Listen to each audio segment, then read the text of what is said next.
If you're in touch with Devi, after that, energies turning negative for you doesn't happen. Such things will have no influence on a person who's truly meditative.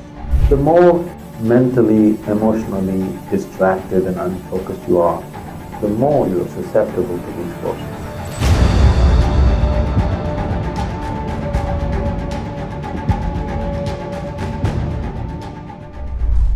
There are people manipulating energies to cause harm to somebody. People can even cause death like this. In certain parts of India, it's very prevalent.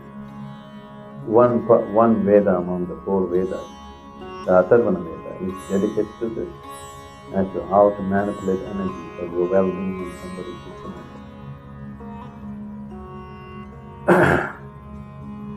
These energies or these kind of practices need not necessarily be directed at you.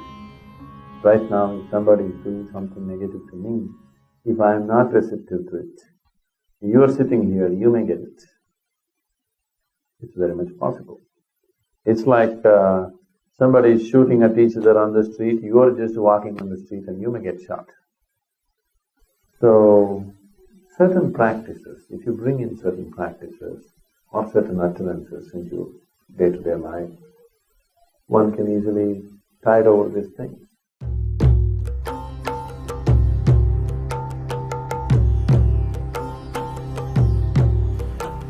Rudraksh as a seed, this tree mainly grows at certain altitude. Somewhere between 6,500 to 12,000 altitude is where Rudraksh grows in the Himalayan region.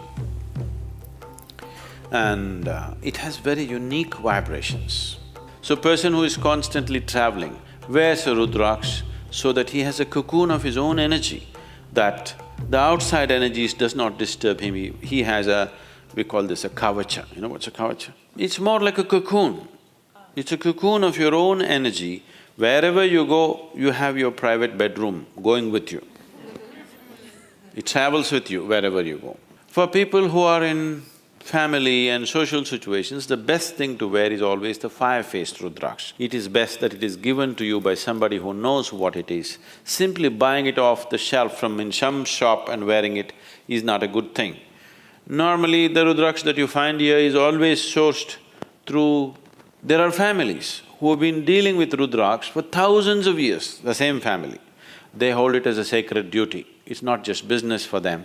There's another seed called Bhadraksh, which grows extensively in the northern plains of India, which is a poisonous seed, which looks exactly like this. And especially for the Western tourists in India, now we are making very nice plastic Rudraksh which looks wonderful, better than this, but it's plastic Rudraksh, okay? So, it is best that it is always taken through a known source, otherwise all kinds of things will come.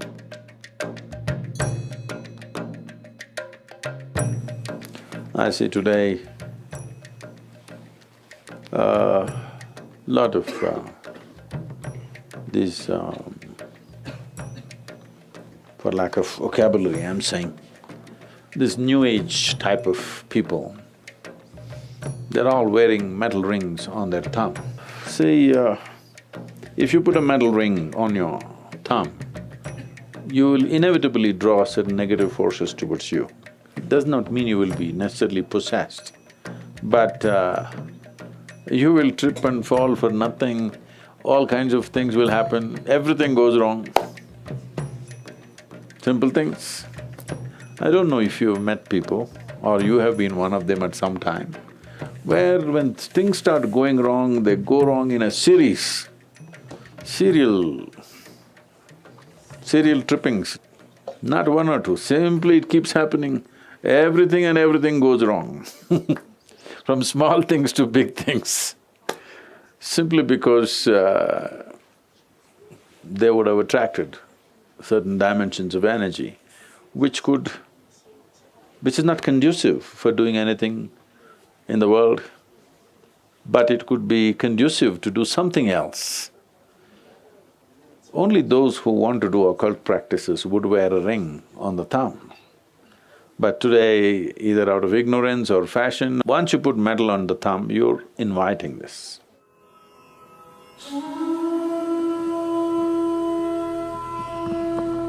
There are hundreds of people who think they are possessed and all this, and we just tell them, you come and sit in the sphere of Dhyana Linga, because there are occult dimensions to Dhyana Linga which just nullifies all this. They go out completely free because the occult dimensions are taken care of in the Dhyana Lingam area. One Paurnami or Amavasya, when things are more receptive for you, just one day, just sit there and go. If you're in touch with Devi, either in the form of yantra or in whichever way, the yantra is in your hands or it's in your heart, it's up to you. Once you are wrapped in the energy that we are referring to as Devi or Bhairavi, after that, energy is turning negative for you doesn't happen. So, if you just make sure you are eating the right kind of food, you're keeping your system well, the chances of you getting messed up because of some other energy or something should be completely out of your life. That Devi will take care.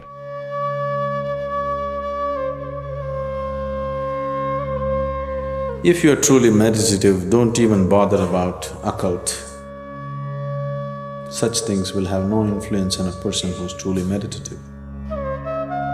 If you know at least a little bit of silence in you, at least few moments of silence in you in a day, you don't worry about occult. Such things cannot impact a person who knows the stillness of his inner being.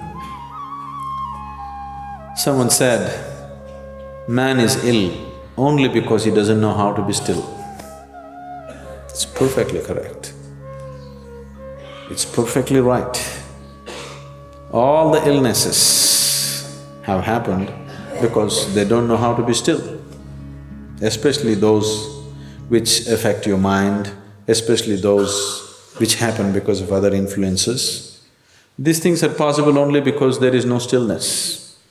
So right now with the process of meditation, you are bringing that stillness into your life. If you are still, you will not be ill.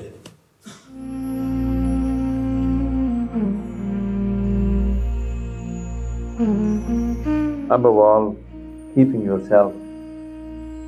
The more mentally, emotionally distracted and unfocused you are, the more you're susceptible to these forces. If you are in a certain level of focus and determination, you will see these things they may be like a small road, a bump in the road, they won't be a crash.